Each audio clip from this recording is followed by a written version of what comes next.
อับบิสซิเนียดินแดนบ้านเกิดของเหล่าชาวอับบิสซิเนียนหรือก็คือเจ้าแมวยักษ์ที่เดินสองขา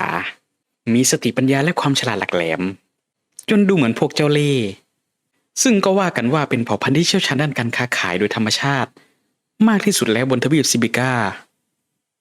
เมื่อบวกรวมกับความได้เปรียบทางด้านภูมิศาสตร์แล้วอาณาจักรอับบิสซิเนีย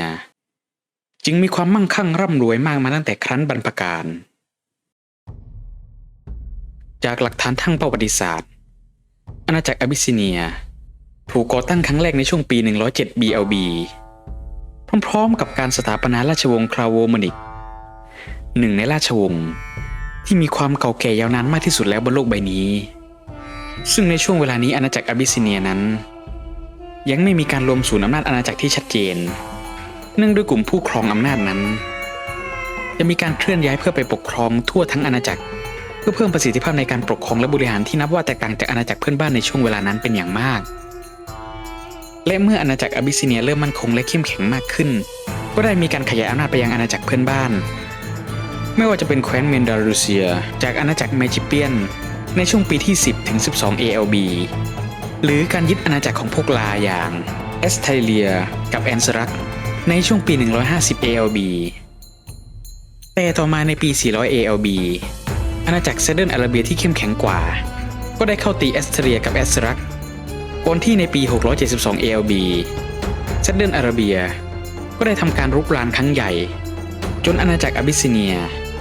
ต้องถอยไปตั้งรับอยู่บนเทือกเขาอยู่หลายปีถึงแม้ว่าจะถูกยึดเมืองไปได้มากมายแต่ก็ไม่สามารถพิชิตอาณาจักรนี้ได้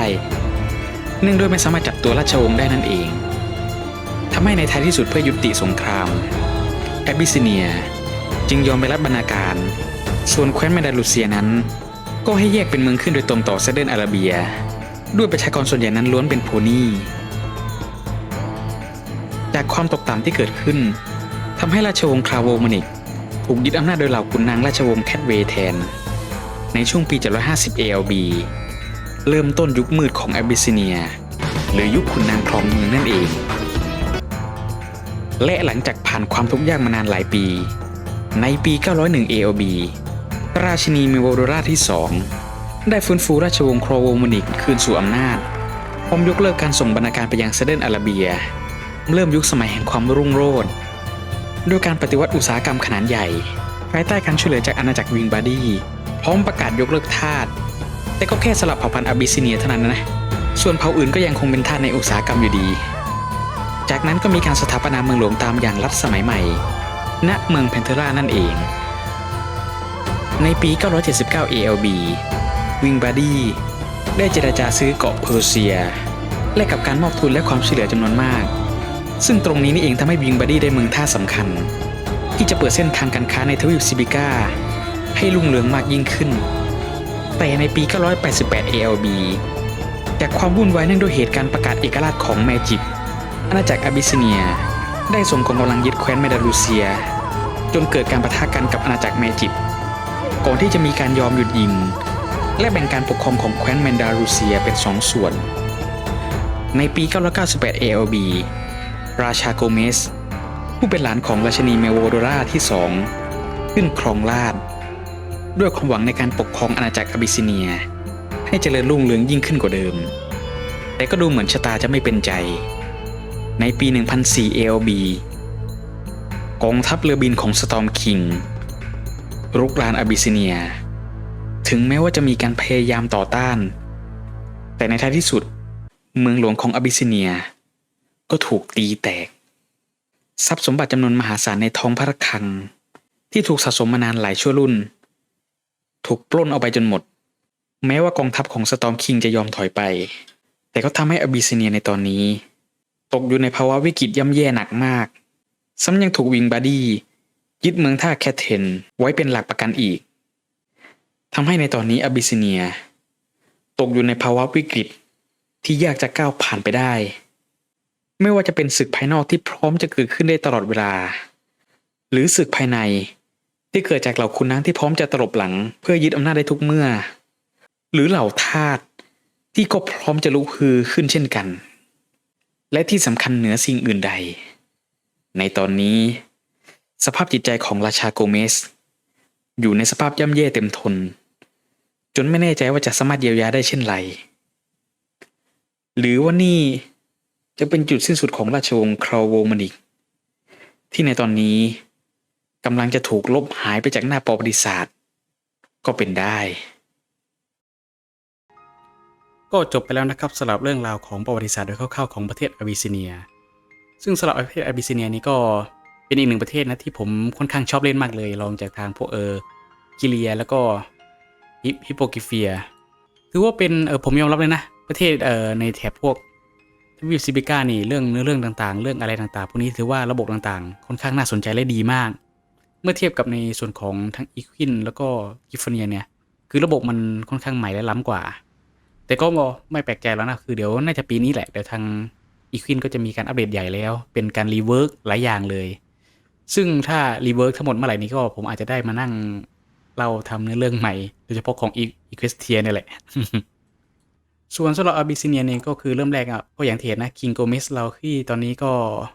สุขภาพจิตไม่ค่อยดีเท่าไหร่แล้วเรายังมีปัญหาอีกมากมายไม่ว่าจะเป็นมรดกจากสงครามกับทางสตอร์มคิงหรือปัญหาเรื่องทาสแล้วก็เรื่องของรัฐบาลที่ตอนนี้ก็ไม่มีประสิทธิภาพเท่าไหร่แล้วปัญหาที่สำคัญเลยก็คือเรื่องของความขาดแคลนอดอยากปากแห้งเพราะตอนนี้ประเทศเรานี่ค่อนข้างที่จะย่ำแย่ในทางด้านเศรษฐกิจและการเมืองรวมถึงสภาพความเป็นอยู่หลายอย่างเพราะงั้นสำหรับเรื่องสายการเล่นนี่มันเลยจะมีแบ่งเป็นหลักๆเลยนะคืออยู่ที่ตัวของคิงโกเมสซึ่งมันจะมีให้เรียกว่าเราจะพยายามฟื้นฟูสภาพจิตใจของราชาโกเมสกลับคืนมาหรือจะปล่อยโซไปเลยซึ่งถ้าเราฟื้นฟูนี่มันก็จะมีแบ่งเป็นในส่วนของไปทางสายราชานิยมหรือทางประชาธิปไตยซึ่งก็แตกออกอีกมากมายแหละมีให้เลือกได้ว่ามันจะเป็นเส้นเรื่องยังไงบ้าง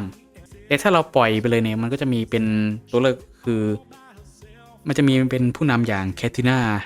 ที่จะขึ้นมาเป็นพวกตัวแทนของบรรดาราชวงศ์แคทเวย์หรือเหล่าขุนนางที่ปกครองอย่างค่อนข้างเผด็จการหรือทางฝั่งของชาสเปียร์ที่ก็เป็นตัวแทนของพวกโพนี่แห่งเนี่ยทางแคว้นเมดาลูเซียซึ่งสำหรับตัวแคทติน่านี่ถือว่าค่อนข้างน่าสนใจมากเพราะตัวนี้มันเป็นตัวร้ายจากใน My Little Pony ตั้งแต่ช่วงรุ่น G1 ทีแรกเลยซึ่งผมยังพอได้ดูทันอยู่สลับกับน้องสาวผมนะซึ่งจริงนะจากในตั้งแต่เวอร์ชันรุ่นแรกนั้นมันเป็นตัวร้ายที่ไม่ได้โดดเด่นอะไรมากแต่พอมาลงในส่วนของจักรวาล Equestria Advance เนี่ยมันมีในเรื่องแล้วก็มิติที่ค่อนข้างน่าสนใจมากซึ่งผมแนะนำเลยนะลองไปเล่นดูมันค่อนข้างแบบแบบชิงไหวชิงพริบกับอะไรหลายอย่างแบบดีในเรื่องมันดีอ๋อแล้วก็ลืมบอกไปคือสลับในส่วนของประวัติอะไรพวกนี้นะผมว่าอาบิสซิเนียเนี่ยมันมีแรงบันดาลใจมาอยู่2แหล่งแรกเลยก็คือจากชาวอาบิสซิเนียเนี่ยพวกนี้มันเริ่มปรากฏตัวครั้งแรกคือจากใน My Little Pony เวอร์ชัน The Movie แล้วในส่วนของเรื่องราวต่างๆโดยคร่าวๆนี่มันก็จะมาจากในคอมิกของ The Movie อีกทีหนึ่งซึ่งทางทีมงานของ Equestria Advance เนี่ยทางทีมผู้พัฒนาก็ได้ทำการขยายตัวยอดให้มันเข้มข้นขึ้นดูเดือดขึ้นซึ่งก็ถือว่าค่อนข้างดีมากแล้วอย่างที่2เลยก็คือแรงบันดาลใจของประเทศนี้นี่ก็ที่เหลือก็จะมาจากทางตูนิเซียโดยเฉพาะในส่วนของเหตุการณ์ที่วิงบารีพยายามขยายอาณานิคมเข้ามาในทางอาบิสซิเนียซึ่งก็ตรงกับเหตุการณ์ของโลกเราเลยตามประวัติศาสตร์แล้วสำหรับอาบิสซิเนียนี่ก็โดยรวมนะคือช่วงต้นเกมภัยคุกคามอะไรไม่ค่อยมีหรอกมากังวลอยู่กับแค่พวกวิงบารีมากกว่าเพราะถ้าเล่นตามประวัติศาสตร์นี่คือไม่ว่ายังไงช่วงเวลาใดเวลาหนึ่งวิงบารียังไงก็ต้องลุกลามแน่นอนแต่ถ้าเราเตรียมกองทัพดีๆแล้วก็เตรียมแนวป้องกันดีๆคือมันก็ไม่ได้ยากเลยนะแล้วก็อาศัยแบบกันตามแนวท่าเรือหรือตามจุดแนวเขาเนี่ยก็คืออาจจะเป็นการล่อคือทำไงได้อย่าให้มันยึดท่าเรือได้แต่ถ้ามันยึดรอบข้างท่าเรือได้แล้วก็พยายามแบบปิดล้อมไปเรื่อยๆจนกว่าแบบวิงบารีจะอ่อนแอไปแล้วมันถึงจะมีการเริ่มในส่วนของสัญญาสันติภาพแต่ถ้าในกรณีที่เราอ่อนแอจนแบบโดนแบบยึดอะไรมากมายเนี่ยแล้วเราเริ่มเปิดสัญญามันก็จะมีในส่วนของเป็นอีเวนต์อื่นๆเพิ่มมาอีกซึ่งก็ไปลองเล่นดูหรือถ้าเรารอดได้ก็ต้องมาเจอกับปัญหาของพวกการเลิกทาสอีกถ้าเราเลิกทาสได้ก็ไม่มีปัญหาอะไรแต่ถ้าเราไม่สามารถแก้ปัญหาเรื่องทาสได้เนี่ยพวกแมนดาลูริเซียเนี่ยมันก็จะเริ่มก่อกบฏลุกคือประกาศเอกราชซึ่งเราก็ต้องมาไล่ปราบอีกซึ่งผมบอกเลยว่าคือจังหวะที่สวยมากคือถ้าเกิดเราปราบกบฏไม่ทันแล้วพวก วิงบัดดี้บุกมาเนี่ยก็คือ สวยมาก2แนวรบเลย ส่วนนอกจากนั้นคืออันนี้จากตอนนี้นะเรื่องด้วยว่าเนื้อเรื่องหลายอย่างของในทางซีบิก้ายังไม่สมบูรณ์ไอ้คุกคามเดียวที่จะมาลุกลามเราได้ก็มีแต่พวกเซเดนอาราเบียพวกนี้นั่นแหละถ้ามันทำการแบบรวมประเทศได้สำเร็จเมื่อไหร่มันถึงแบบค่อยหันมาหาเราต่อแต่นั่นแหละก็จะมาหาเราได้ก็ต้องผ่านอีก2ประเทศก็คือพวกประเทศเนี่ยนะทั้งพวกลาพวกทั้งเอสติเรียนแล้วก็แอนซารักซึ่งก็หมายถึงว่าเราก็มีเวลาเตรียมตัวอยู่พอควรเลยก็ทั้งหมดนี้ก็คือเนื้อหาของประเทศอาบิสซิเนียนะครับรวมถึงข้อมูลพื้นฐานด้วยถ้าหากมีข้อสงสัยหรือข้อสอบถามอะไรก็ลงได้ใต้คอมเมนต์เลยครับสำหรับเนื้อหาของคลิปนี้ก็มีเพียงเท่านี้นะครับขอบคุณครับ